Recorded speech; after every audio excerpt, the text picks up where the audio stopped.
Hello,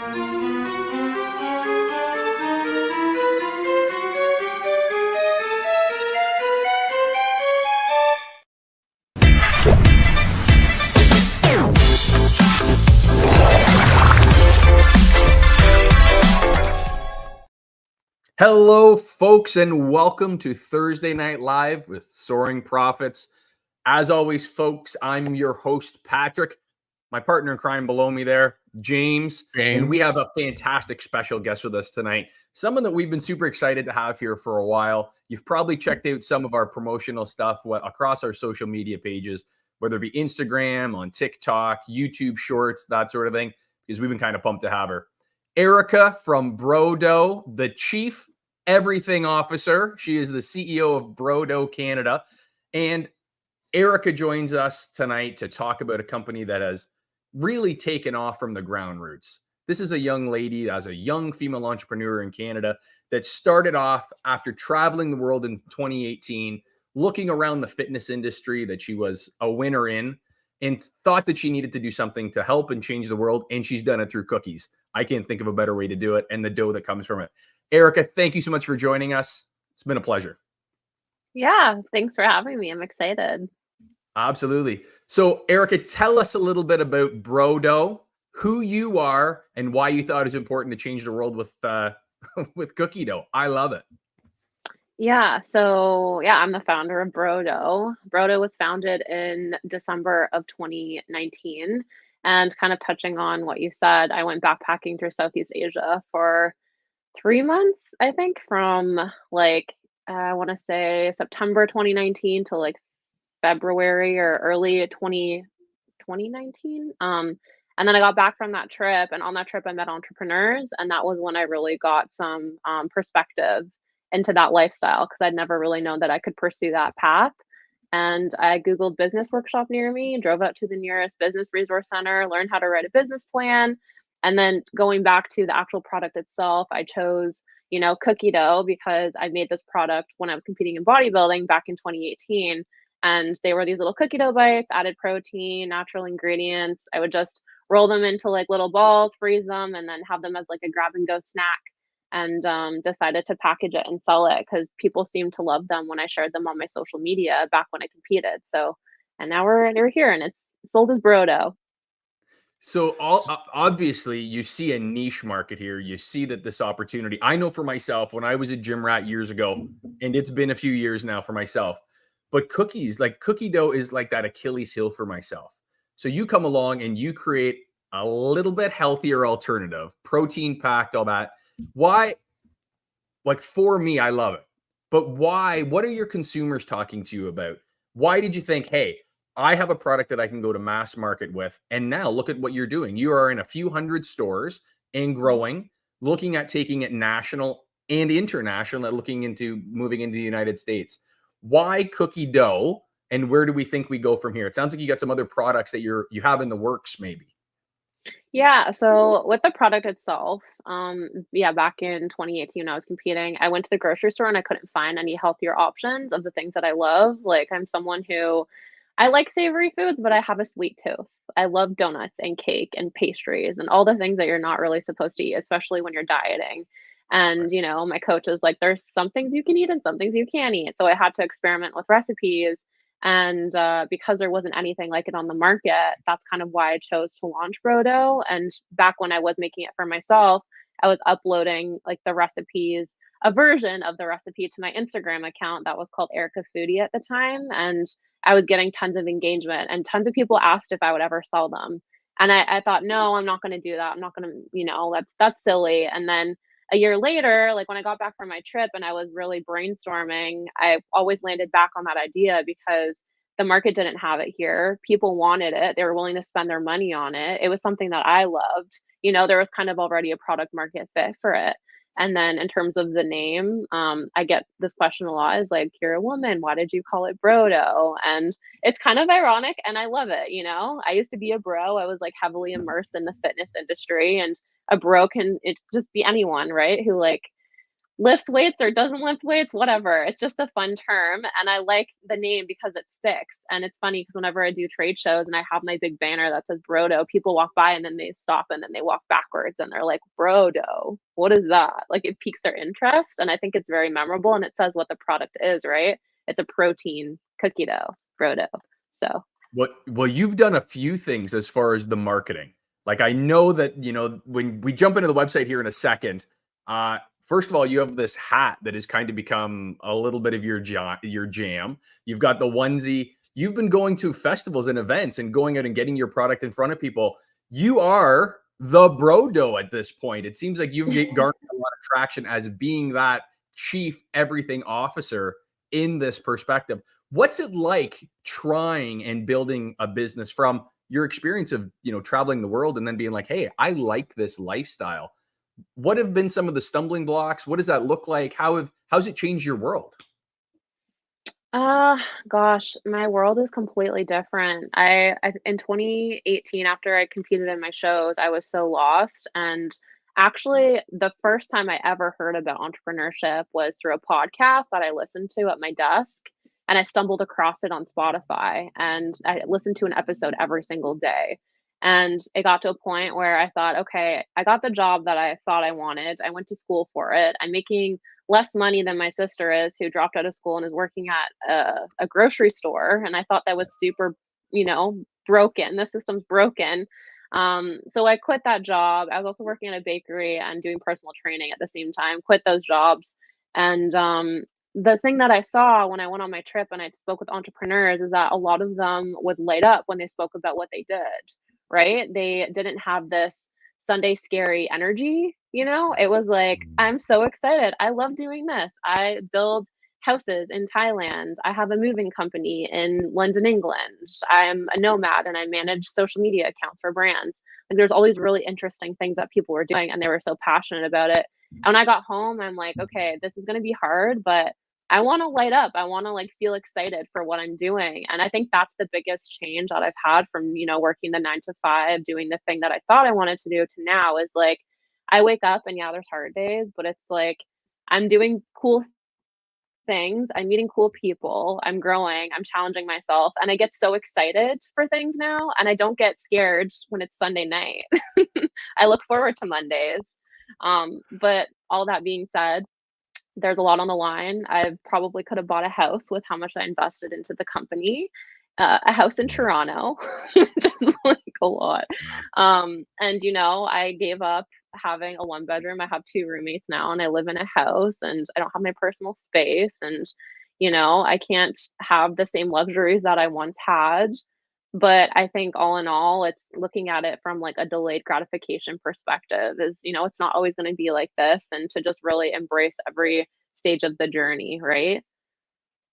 That's amazing, Erica. You know what? We talk a lot about motivation and why we should do things and happiness on Soaring Profits. And we've talked to a lot of entrepreneurs, and a lot of their answers are, I just wasn't happy with what I was doing. I felt stuck.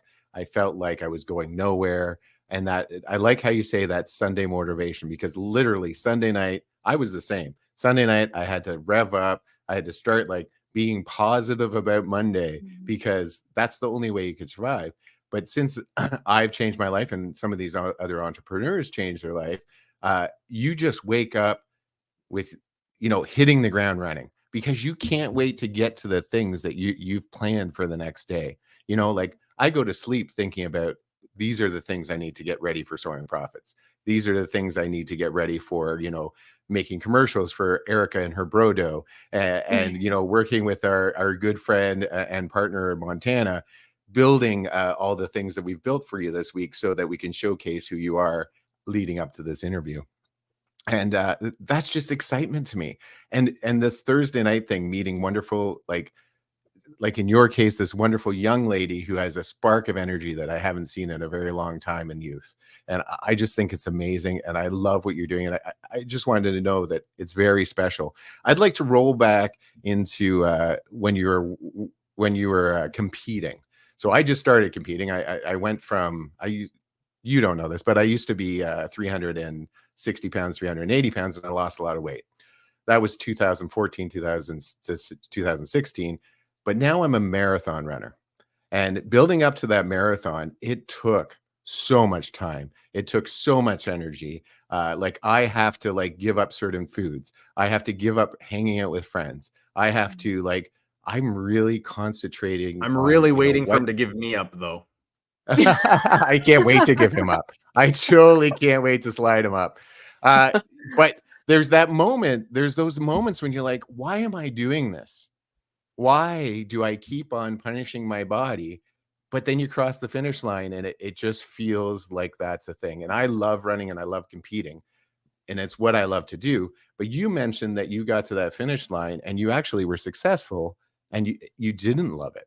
So what was that like? Like, because I know when I cross this finish line, I hold that with pride, and it sounds like maybe you didn't. So what does that look like when you've worked so hard for a goal?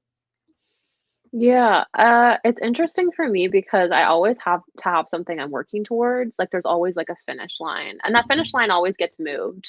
Like it's like you get there and you're like, actually, no, it's 1,000 feet down the line, and then it just keeps Yeah. getting moved further and further. But for me, like that was the one thing that was keeping me going while I was working my 9 to 5 that I absolutely hated. I did not like it.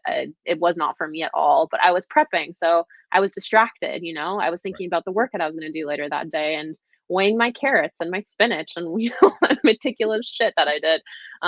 Which now looking back, I'm like, maybe it wasn't normal to bring a scale to Christmas dinner. But so I competed. I did my first show, and my first show it went horribly. Like I like for bodybuilding, bikini specifically, you have to wear a sparkly bikini. It was like $600 covered in rhinestones. You have to get a spray tan, your makeup done. You have to have a posing routine. And I remember my shoes were too big. I tripped on stage. My posing routine was like not well done. I didn't practice it enough. And I remember there was like 6 girls in my class, and I was the only one that didn't place for that first show. And it felt horrible. And I remember walking off, and there's just like a big box of Tim Hortons donuts on the table behind the stage. And I'm like, fuck this. And I went and I grabbed a donut. And then I just like ate and I ate and ate. And then I thought, okay, like I'm not going to do next week's show. This is stupid. And then I'm like, you know what? I did all this work. I prepped for a year and a half. It would be so dumb of me to not go into next week and, do another show. So I got new shoes. I got a new posing coach. I went in, I ended up winning my class, and then I qualified for nationals. And that like, the comeback from the first show to that show felt really good in the moment. Right. And then after the show, I got like post-show blues, right? So that's what they call it is, like you work so hard towards something and then you do it and then it's over. And it's like, okay, what's next? And I remember going back into work and I was sitting at my desk and I thought, is this it? Am I not? What do I have to work towards now? And then, I fell into bulimia and binge eating and couldn't control myself, and I was gaining weight. None of my clothes were fitting. And I went out for like sangria with my mom, and I had like a few drinks, and I hadn't drank in like so long, and I was so tiny, and I got obliterated. Like I was done. Yeah. And I just wasn't taking care of myself. And I realized how hard, I was on my body for so long. And then instead of booking therapy, which is what I should have done, I went backpacking for, it was supposed to be 1 month, and then it ended up being over 3 months. I was gone for Christmas. I was gone for my birthday. It kind of band-aided the problem. I had to deal with it when I got home, but when I got home, at least I had some more clarity about what I wanted to do with my life. And I think because I hit rock bottom, I like knew what I didn't want. Anything else, any other decision that I made would have been better, any decision. So I think that made things easier for me to like step into entrepreneurship and like that uncertainty, if that makes sense. You've hit so many like really target rich topics. So I talk about point of impact, which is your bottom, what you were talking about. So there's point of impacts in our life, and if we don't act at that point of impact, it usually becomes negative. I myself was a binge eater. That's why I was so big. If I ate all my feelings, so I had to learn how to separate food from emotion, and that was a hard thing for me. But it's interesting what you said about after your competition. So I just finished my first marathon just a little while ago, and I did a whole video on it because for the first 2 days, I had people going, yay, you're awesome. And I was getting messages every day, and I Yeah. had a medal, and people were asking to see it. And then 3 days later, silence. No one cared. No one cared. And least of all, I didn't really care, because I was, what's next? And I started eating, and I started like doing all the things I couldn't do. I started drinking. And then at the end of that, I'm like, okay, I'm going down that road I used to go down. And why is that? And I was starting to get depressed because I had no future goals. There was no next steps for me. So then I had to stop. I had to, like, I talked to my counselor, because I do have a counselor. I'm a firm believer everyone should have a counselor. I'm a firm believer Pat should have a counselor, because he crazy. He cray cray. But Thank you. he needs to get in touch with his inner child. No, but seriously, there is that moment. And I had to, for me, I had to first feel it. I had to understand why I was feeling like that. And then I had to set a new goal. And now that I'm like, my next goal is like a sprint triathlon, which is a very small triathlon.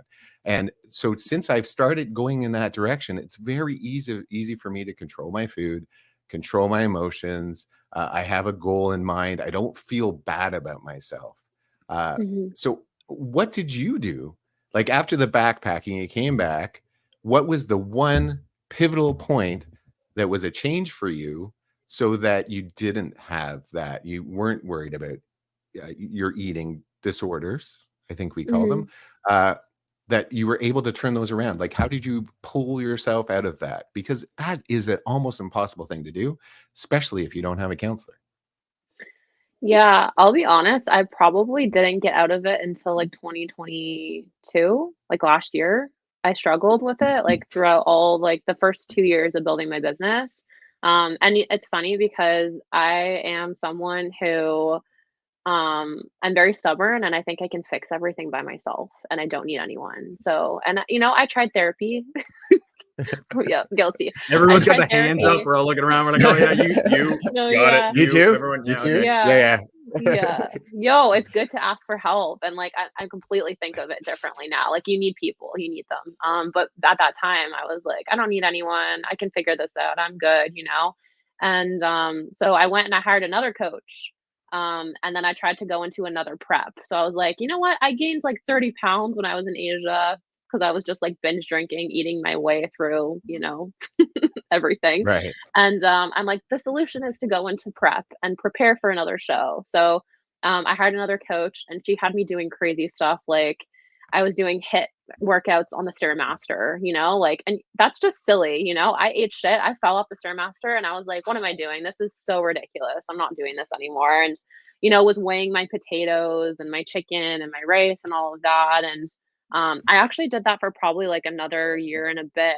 And then the pandemic like crushed me, and things got really, really bad because I was alone, lived alone. I was moving a lot. I was stressed because of the business.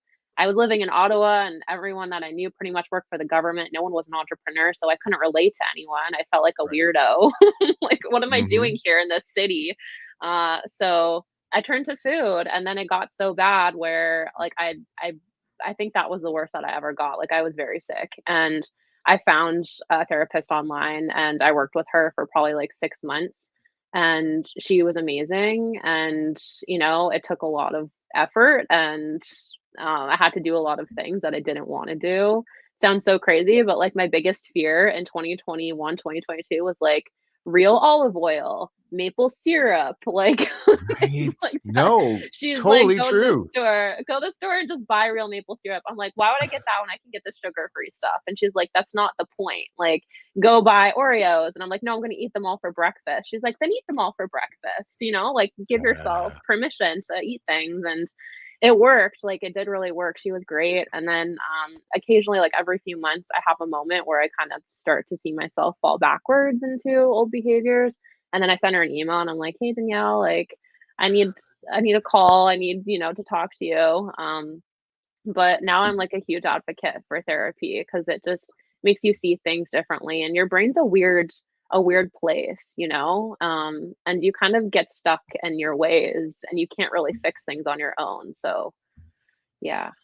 Yeah. Once again, you touched on so many things, like community. Like you mentioned that you felt like you were an island, like you were all by Mhm. yourself. And like one of the things I tell people when we're on the show is that when you're feeling depressed, the first thing you do is you talk to someone. It doesn't Mhm. have to be a therapist. You just talk to someone you trust that's not going to go behind your back and start saying things. You go, and once you tell that story the first time, it gets easier.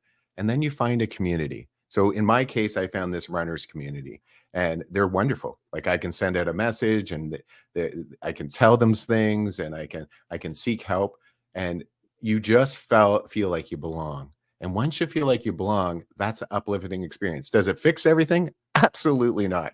Do I still, when I get sad, want to go eat a bowl of ice cream well, 2 liters of ice cream, 4 liters of ice cream, 6 pizzas? Yes, Yeah. I do. Mhm. But now I know that I can call on people and pull on them, pull on my community to I can talk to them. I have other tools in my tool Mhm. bag to get in front of that. Now, is there any specific tools that you use that when you're in those moments that are kind of a barrier that I used to go and do this, now I do this? Mhm. Yeah, tools are huge, and I think it gets easier and easier, like the more you recognize things. Like the second you see stuff starting to happen for you, you're like, okay, I know what I can do, like what preventative measures I need to put in place to before I get there, right? Um, and I think for me, like journaling was a really big one. I would just like kind of dump my feelings out because I'm a very closed off person and I don't like really, just opening up to anyone. It's like, okay, I have deep dark stuff that I just want to dump in this book and keep it there. Yeah. And then, yeah, like Mhm. you said, community is huge. And I was so desperate for friends when I lived in Ottawa. I went on Bumble BFF and Oh, I was like yeah. swiping through there and I met this girl and it was like freezing cold outside and we went for a walk and she was just starting her business, I was just starting my business and we got along so well and to this day we're like best friends and I think I met her in 2021. Like she's been an incredible friend to me and she's been very successful with her business. And now if I need anything, like she's there, I message her and vice versa. So I would say, yeah, like having people like that who you can call or I'm a big voice notes girly. Like I'll just like send a voice note to my friend and be like, I'm in a crisis. Message me. Yeah. They're I'm great, pointing at Pat honestly. because Pat and I do that all the time. Like all of a sudden They're there'll be a voice awesome. message. I love them. I love that over texting any day. Like it's so good. Yeah. Absolutely. So it's a little bit odd for someone with your backstory now. And for first of all, you're like, I'm very closed off and don't like talking to people about my backstory, but we have the entire internet now that is a part of your story. And thank you so much for sharing that. But Yeah. with your battles and your journey through this, you decide to open a food business. How does Mm. that marry into that sort of thing as well? Is that a cognizant choice? You're like, I can do this, I can handle this, I can manage this? Or was it just that you make the best darn cookie in town and this is where we're going with it? Yeah, it's really ironic that I'm in the food industry and I struggled with food to this day still. Like it's so weird. Food is weird. Heroin, if you're an heroin addict, okay, just don't it's easier said than done, but just don't touch heroin. But food, like, Yeah. bro, you need that. You can't just not eat as much as I would love that, Yeah. but yeah, I guess I don't know. I've always been huge into like fitness. I mean, the pendulum has swung both ways. I've been like very, Yeah. very, very unhealthy and then very, very, very like they call it orthorexic, where you're like too healthy. Right. Yeah, so I've been and then now I'm kind of in the middle, and I'm balancing everything out. But I don't know. I always thought the market needed healthier alternatives, and I always made things for myself, and I loved them, and I thought other people would like them too. There's nothing more frustrating when you want to go get something to eat, but you don't want to like have all the crap in it, and you care about what you put in your body, and there's just no options, right? So that was one of the reasons why I wanted to bring my product to the market. Is I wanted people to have that nostalgic snack, but not all the crap that comes with it. And like I say, all the nostalgia, none of the nonsense. And when I was a kid, like in high school, there was a grocery store across the street, and I would walk across there on my lunch break and buy a roll. You know what brand it is of cookie dough, and just rip off the top and sit on the curb like in the sun and beaming down on me, eating this cookie dough from the roll and thinking it's such a good idea. And then I get back to class and I'm like, I feel like absolute garbage, you know? But I loved the taste of it. And it was such like a fun thing to do with my friends. And I'm like, how can I bring that back, but in a healthier way? And then never really realized how problematic my food, you know, issues were. And then I got into making the product. And there were days where, I mean, I don't eat it as much now, but I would just have such a bad day or have a binge episode or whatever. And I had a freezer full of dough in my living room. Like, okay, so hang on. I want to touch base on that because I would not survive that. And folks, you have to check out the Brodo social media stuff. Like, I love it. And there's a piece on there about your backstory, and it's got clips from you traveling. It's got all these sorts of things, but it legitimately has your apartment. And your apartment was a standing freezer, chock-a-block full of the most delicious looking chocolate chip cookie dough that anyone could ever want. And there's hundreds and hundreds of jars in this. How do you end up taking those, turning that into that first sales opportunity where you knock on, you know, Mr. Smith's office door at your local grocery store and say, sir, I want to sell you this so that you can sell it to your consumers? What is that like?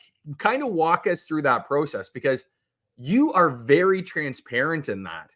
You talk about the hard times. You talk about the amazing journeys. You talk about what it's like going viral on TikTok, which, congratulations, your marketing, it's brilliant. Your branding is fantastic, and you do it so well. We're going to bring up the website here because I want everyone to see it.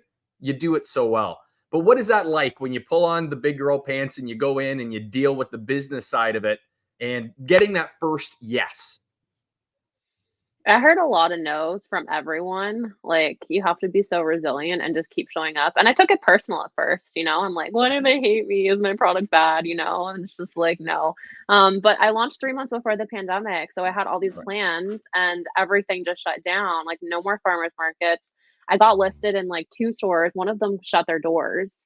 And I don't know. I think I just went in and I was talking to the owner and she's like, we'll carry it. And you know, I had no idea what I was doing. She's like, we need to put barcodes on it. And I'm like, I don't know. So go on Google how to get a barcode, you know, tape it on, figure it out. But the first actual store I ever got into was my friend's. I used to be a customer of hers actually, and I still purchase. It's a supplement store in Quebec. And she said, oh, I really love your business and I'd love to buy, like, let me know when you launch. So she bought a couple hundred jars, and this is kind of like an O story. I I didn't do proper shelf life testing when I launched my business, and I have no food science background, so I think you know where this is going. And Yes. I stored the product in my living room because I had it in my car at first, and I drove around with the heat off for 3 months in Ottawa because I couldn't afford cold storage before I got the fridge in my living room. But I had bubble wrapped all of these jars, and then I put them in boxes. And then I sent them to her, and she has all of her customers online. So she put the jars in their orders and then shipped them to the customers and didn't unwrap them. And the customers got them, and they looked like a stuffed animal inside a jar. Oh, no. Like they were Covered hairy. in fur. Yeah, and I got so many emails, and I remember going and looking at all my inventory, and it was all spoiled, and I threw hundreds of jars down the garbage chute in my apartment building. And so that was pretty devastating. And then I had to send out new product. Right. So that was like my first yes, that I kind of screwed up at the beginning, but then I redeemed myself and fixed things. But then when it came to like going into bigger chains, like, you know, Sobeys and Fortinos and Healthy Planet, I had no idea what I was doing. I remember going in Healthy Planet with my mom, and I go up to like the grocery manager, and here I am still making dough in a kitchen. It's not like a properly certified kitchen or anything. It didn't have a distributor. It didn't know anything, not a single thing. And they gave me an email, and then I reached out to like the buyer, and they're like, no, like, this isn't, because there's a whole process you have to go through. And I realized that I wasn't ready for that. And then after going viral in 2021, and operations were just like, everything was growing except the team, and I was getting burnt out, I had to, you know, find a manufacturer. And that was a very humbling experience because I knew absolutely nothing. And I was contacting these big manufacturers all over North America. And the first meeting that I went into, it was a conference call, and I think there was like 3 people on this call, and I was not prepared. I had nothing, written out, no questions. And they're like, okay, well, who's your distributor? And I'm like, who's that? Well, I need a distributor. Yeah. I drive them around in my van. I deliver it in my car. I'm a guy down by the river. I'm like, my SUV. How many boxes right? do you want? I'll bring it. It's in my car right now. I'll bring it up. Yeah. I had no clue. And then they're asking me all these. They're like, okay, well, what retail stores are you getting listed into? Who's your broker? They're asking me all these industry specific questions. I didn't even know what the acronym CPG meant until like a year and a half into having my business, consumer packaged goods, and I was like, what is CPG? So yeah, that was really difficult. It was a big learning curve for me. I had to, better prepare myself for those conversations to be taken seriously, because sometimes you don't know what you don't know. And then, I went and started to learn from people who have done it and have been around the block a few times. So I do want Pat to deep dive into this, but before that, we have a few of our profiteers that we just love to thank during this time, and they are just such beautiful people. So we'll be right back. Soaring Profits would like to thank our profiteers, like Sia from Brilliant Beam Media. If you need a producer, she is the best one out there. Raquel Flores from Connection Corner. Check out her every Saturday when she has a new extraordinary guest. Michael Asherbrainer from the Hounds of Business, a LinkedIn guru. If you have a business on LinkedIn, he can guide your way. Lisa Browning from 1000 Trees, an expert publisher. If you want to write a book, scan that code. Chris from Walking Tall, sharing stories surrounding mental health and helping to end the stigma. #Walk Tall. Mike from Purple Tongue Hot Sauce. If you have a meat, he has a sauce for that. Janice from Tosi, bringing comfort to the world one amazing pillow at a time. Scan that code and buy comfort. The Mood Disorder Society of Canada, leading Canada to promote a better way to deal with mental health.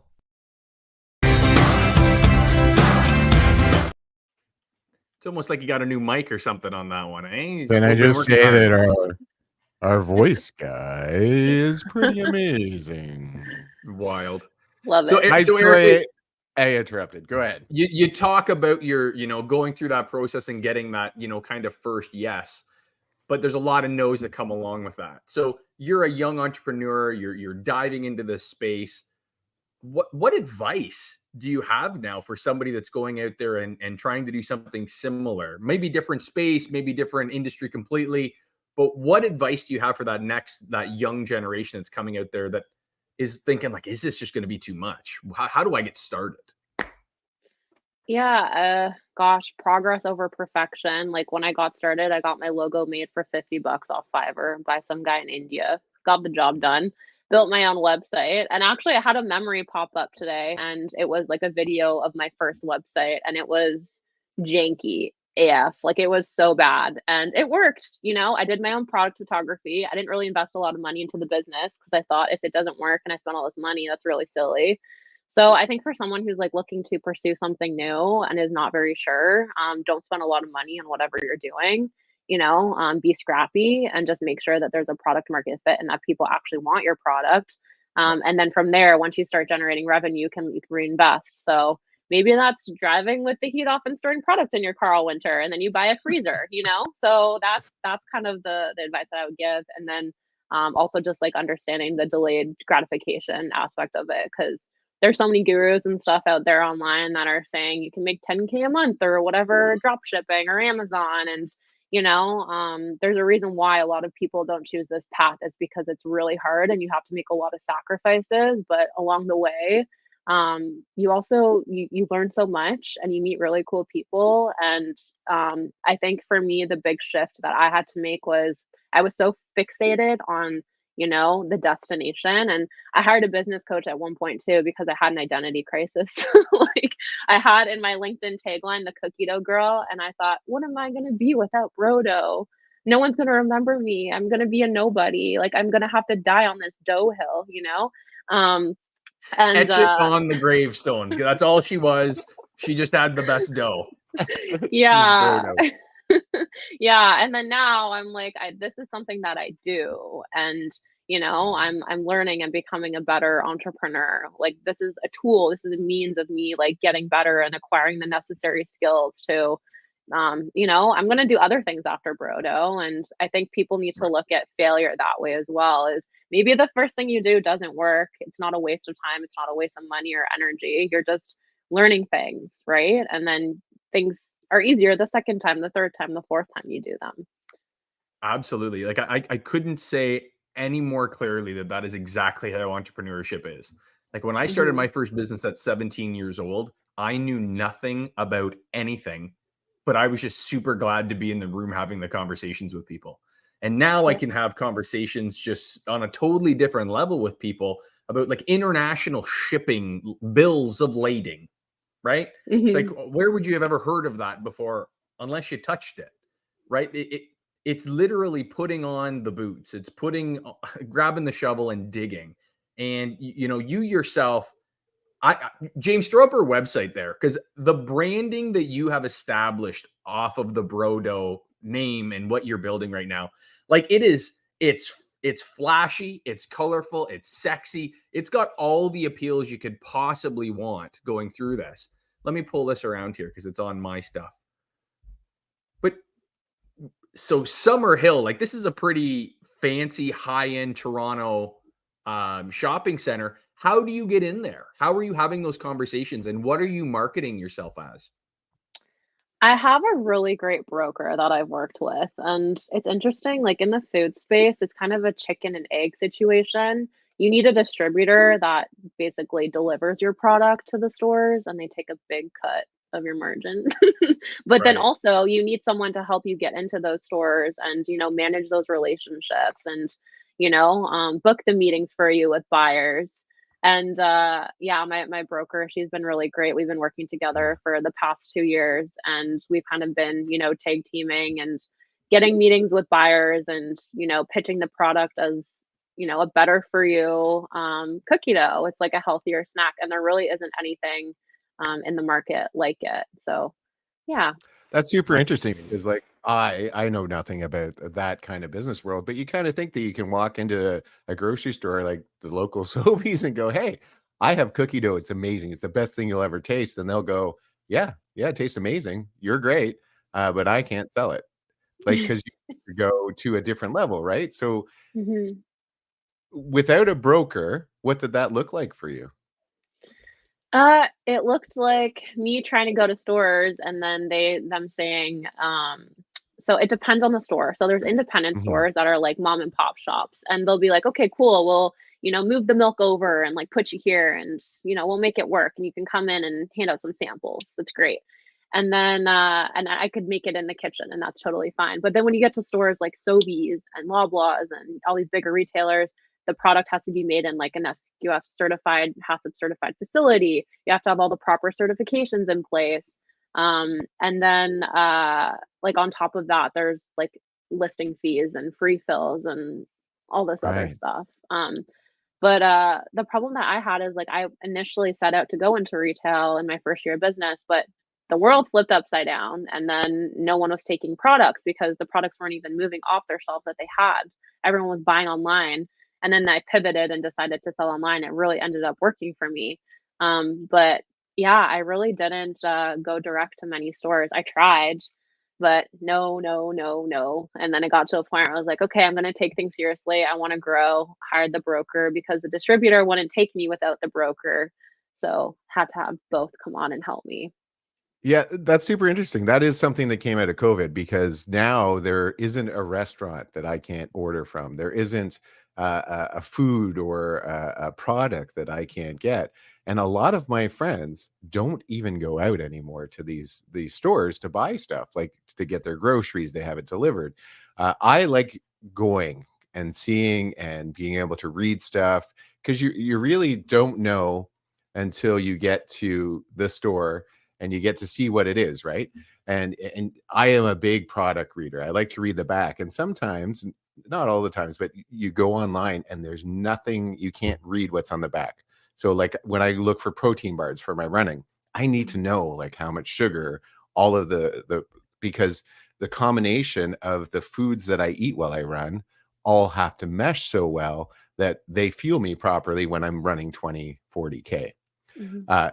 So are you finding that your online sales are better, or are you happy to be in the store? What's that look like now that it's been a couple of years? Things are changing. Is it reversing back into the store? Are we getting more people in the store, or is your website still where it's at? So, okay, I have an interesting situation. So I stopped selling online completely this year, in March, I think, because the product's refrigerated. So I built it out direct to consumer for the first few years, and that came with many challenges as well, you know? People wouldn't be home or they would ship it to the wrong address and it's sitting on a porch in 40-degree weather in the middle of the summer and it's Yeah. perishable, right? Which is it's really challenging. It's really heavy too. And they're plastic jars and they would crack and leak and all that fun stuff. So I made the conscious decision to pivot into retail in 2022. So I stopped selling online, pivoted into retail, and then found that the cookie dough tubs were not selling in retail, and that was a huge learning curve for me. I decided to launch into 100 stores. Product wasn't selling, and it was too expensive. There were too many servings in a container. People would find out that there was like 900 calories in a tub, and they'd freak out and put it back on the shelf. So, like, there was just so many things that were working against me. Yeah. So, I just didn't want to deal with the perishable shipping problems. And Canada is also very big. It's hard to ship, like a refrigerated product from here to, I had someone order from the Northwest Territories once, and I'm like, I'm sorry, I cannot send this to you. This is my mistake. You need to remove that from my Shopify or Yukon. Yeah. Let me get So the dog sled out and we'll see I how we know, can do it. I know, That's I hilarious. know. Yeah. So, Oh my God. Like, so I'm sorry, I'm interrupting, but you started, the first product had fur on it. Then you had to, then COVID hit and it shut you down because what you ended up trying to do didn't work out. And then you had to go online, and then online you learned all of these different things, like people are leaving it on their porch all day. The product I'm using is cracking. mm, Then you get back, you're like, okay, I can pivot, I can go into stores, and now I'm that guy. I would pick it up, I would look at it and go, oh my God, I can't eat mm, that. Like it's mhm, supposed to be a health food. That's not health food, even though mhm, it is. It's just that's the a mindset. lot. You have to really know, right? It's a lot. Mhm. So okay, here we are. You are someone who, like you said, suffers from mental health. That's rejection after rejection after rejection. How do you deal with like that? Because I know in the business of soaring profits, we approach people who have products. We approach people who are thought leaders, and they sometimes reject me, and they don't want to come on our show for whatever reason, or they don't like the show, or sometimes we get comments. We've got comments live that have really bothered me, and Pat knows it. But uh, Mm. how do you deal with that kind of, oh my God, this isn't going to work? Like, I would imagine if someone told me that all the product that I just sent out has fur on it, I don't know what I'm doing. I'm way out, Mm. as Pat likes to say, over my skis. I am done. I am going to go back and work at Tim Hortons. Like, how did you deal with that? Yeah, I think it comes down to your mental, like your mentality around it. And for me, like it's weird, but I look at things like this as like a video game, and a level, and Okay. I'm like, I have to get past this level to get to the next one, and I really want to get to that next one. So, and then I I have like love this that. neon. Yeah, I it's have very to That true. is such an shine. amazing way of doing that. Yeah, And right? as It's an entrepreneur, good. you can layer your levels that way. That is such an impressive mindset. That's so super cool. Yeah. So that and then this is zero options mentality. And I'm in a business group that's run by two entrepreneurs. One of them's named Andy Frisella, and this is something that he says. And it's like zero options. Like there's no plan B. It's just plan A. You have to stick with plan A and see it all the way through. Like you have zero options. And I tell myself that I'm like, you know what? I chose this path and I have to commit. I can't Yep. veer left or right. I have to go straight.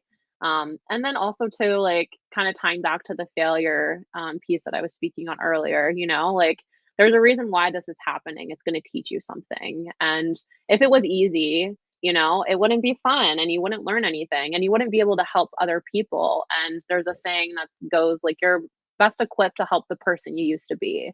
And because I went through all this shit over and over and over Yeah. again, I can now help other, earlier entrepreneurs and help them like not make the same mistakes that I did and share my learnings. And that's what I look at it as now. I'm like, yeah, this sucks and it hurts, but there's a reason why I'm going through it. And it's not for me. Like, I mean, it is for me, but it's for other people too. Like, I'm going to help people with this. So yeah. I think that's incredible. That's exactly what I preach too. Like, so every time there's a darkness, every time I've fallen, every time I've been on my knees and thought, gosh, this is the end, I found a way through, and Mm, I found a path forward.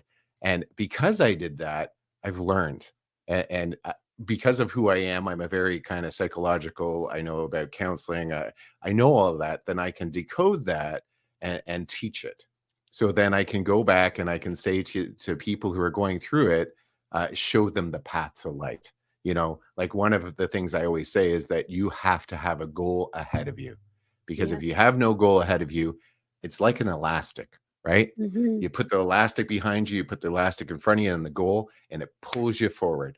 So when you hit those adversity moments, you can go, yeah, this sucks right now. I have this moment of loneliness. I have this moment of rejection, but I know I'm going to get there. All I have to do is meet these little goals. And if I can meet those little goals, I'm going to hit that big goal.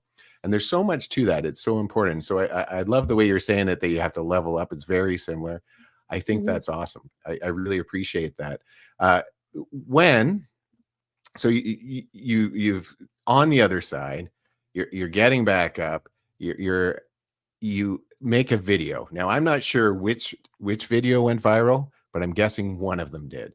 So can you talk a little bit about that moment and what it would be like to go viral, and what were the good things about it? What were the negative things about it? Yeah.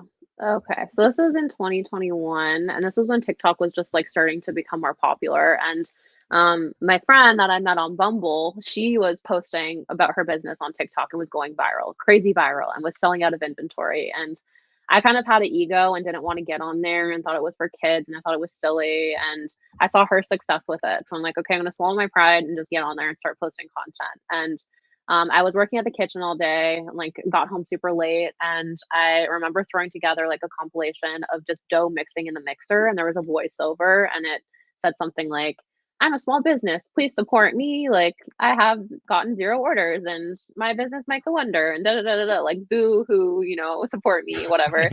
And I had my notifications turned off for like all my social media, like I don't have them on, and the only notifications I had on was for Shopify. And every time you get a purchase, the cha-ching noise goes off. And I woke up and it was going off a lot, and I didn't understand what was happening. I thought it was broken. Right. And I thought something is wrong. Someone hacked me or something's going on. And I went Yeah. into TikTok and I went into Instagram first, and I had a couple hundred followers out of nowhere. And that was a big deal for me. I'm like, where did these people come from?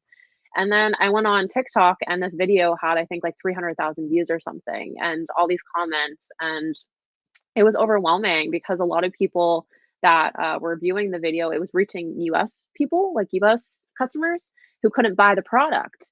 And they're angry. They're like, how come I can't buy it? How come you can't ship it to me? And I was getting very angry emails. And then I think in the span of 48 hours, I got 150 orders, which is a crazy amount for someone like me, Wow. And I messaged my friend, and I was freaking out because I had inventory in my living room. I had inventory in the commercial kitchen, and I didn't track everything to a T. I think I have 300 jars in stock. I don't know. And it just do. And then getting all these orders, and I didn't know if I had enough. So I texted my friend. I'm like, can you come to the SOS? Can you come to the kitchen with me? And can we just make dough all night?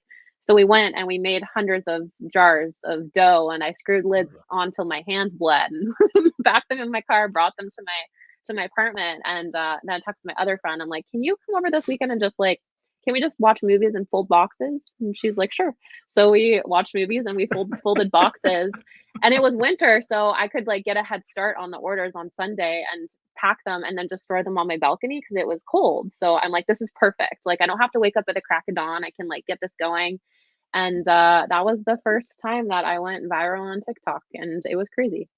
I absolutely love that, just for the fact that like it's like I'm bringing in my circle of people with Yeah. movies, with, like other activities rolled into this as well as we're pulling this. I love that. I think that's so funny. So, Yeah. okay, so you go viral. You are now in a situation where you're like, shit, right? Like you don't know what's next. But talk about a proof of concept. All of a sudden you're standing there and you're like, holy crap, if I can get traction, people like what I'm doing. That's got to be like an overwhelming, but also a really gratifying use case. How do you take that now and go to, say, a broker or an inventory control individual that you're now working with and say, look, this is what we've done before. That's my proof that we can get this going. How were you received when you went to them? Yeah, honestly, social media was my biggest asset for sure. I don't have a lot of money or resources behind me. I'm a one-woman show. I didn't invest a ton of money into the business, and I built in public. So I think that's what also helped me with LinkedIn and TikTok. I showed the behind the scenes and the growth of the business, and I really thought of not like my followers as followers, but more so as my friends. And like posting and promoting and getting people excited, and then taking that to the retailers. A lot of the retailers or the buyers have actually already seen me online, which is pretty cool. It's like, okay, want to have a meeting and like you can meet me, we can talk. It's like, no, like I already know your story. So it's like, okay. So it has really worked in my favor. And then also, like, I tell a lot of newer stage founders, like, start posting online early before you're even like ready to get into stores, and selling online, and building the noise, building the hype. And then when you're on shelves, people recognize your product and they're going to pick it off shelves. Because if you just go in clean slate, no one knows who you are, it's going to be a lot more challenging for that retailer to say yes and carry you, because you don't really have any leverage. And if they're not going to move off shelves, and they're going to kick you out, they're going to delist you. So I think it's worked in my favor for sure. Oh, for sure, Erica. And first of all, I love your story, right? I love looking at entrepreneurs and the hustle, the trials through to the triumph, where now you're at that stage where it's getting a lot easier. You're still rolling that ball up the hill. When you sell your first million cookie doughs, that'll be a really fantastic feeling. But all of that back game to where you are now, I love your story. I love what you're doing. I've got a 14-year-old daughter who I look at young female entrepreneurs, and I just kind of like point her at them and be like, these are the people that are going to change the world. They have the opportunity. They have the drive. They have the wherewithal and know-withal to go out and get coaching, know what your limitations are, but also just get your stick-to-itiveness, put your cookie hat on, get your outfit, get your little card at the store, and take the chance. Putting yourself out there is so powerful. Erika, I want to thank you so much for joining us tonight. One of the things that we do here with Soaring Profits when we wrap it up is I have a little saying, James got a little saying, and then I told you there's no gotcha in our interview, but this is the one thing that we do. We have you close our episodes off. So from me, Eric, I want to thank you. I want to thank you for what you're doing here locally around us in Canada. I think it's fantastic. And you as a young entrepreneur are a beautiful thing that I can point my daughter to. I thank you for that. Profiteers out there, make sure you check us out Thursday night live. We have so much going on right now. Lots of new traction, a few maybe new faces that you're going to have to tune in for. So like, subscribe, and share. Check out our social media content. And for me, folks, let's make some money together. James. Yeah, Erika, I can't tell you what an inspiration you are. I've been watching your story. I've been seeing you on LinkedIn. I've seen you on TikTok, and watching you grow and seeing your story, because your story is all out there, is quite amazing. But now meeting you and how professional you are, how well spoken you are, and how the fact that you are a chance taker and that you don't let things hold you back is an inspiration for other people. And I hope people listen. I hope people go back and see that you don't have to have all the answers. You don't have to know everything to start. When we started Soaring Profits, I knew very little. I literally threw my phone in between Pat and I, and we just started talking. That's how Soaring Profits started. You don't have to have all the answers. You can learn them along the way. And the fact that shut up yet. And we haven't stopped talking. And the lessons that you have learned along the way are just inspirational and wonderful, and that you keep on going. And add to that fact that you dealt with those very hard to deal with, very deep Wow, my brain just stopped because I have mental health issues myself. Mental health issues and food issues. The things with food issues, it's very hard because people don't really believe in food addiction. And that's one of the things I've struggled with when I say to people I'm addicted to food, and they're like, just don't eat a fucking cheeseburger. And I'm like, whoa, dude, like you just don't understand what this is.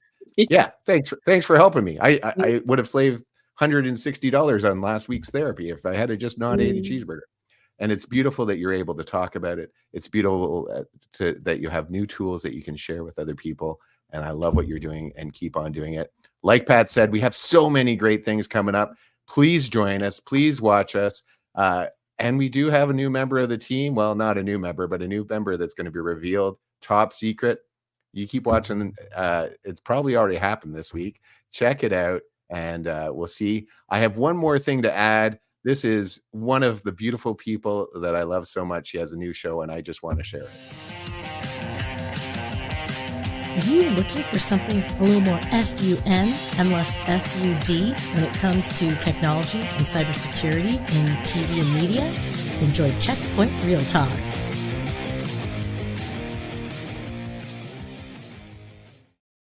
I can still squeeze it in there. It worked it well. Yeah, I couldn't get my head over. Oh, Erica, so tell people anyway, how they can get your product, where they find it, and then close us out, my dear. Yeah. Gosh, this was so good. Thank you so much for having me. Yeah, so I'm on LinkedIn, Erika Rankin, Erika with the C. It's the best way to spell it. Eatbrodo.com is our website. We are going to be shipping our cookie dough online this winter, starting in December, across Canada. So that's exciting. And then we're available in retailers across Canada as well. And it can be found on our store locator page. And then, yeah, I love that you guys are doing this and you're allowing entrepreneurs to share their stories and come on here. And you guys are cool. I had a really fun time chatting with you. So thank you. That's awesome.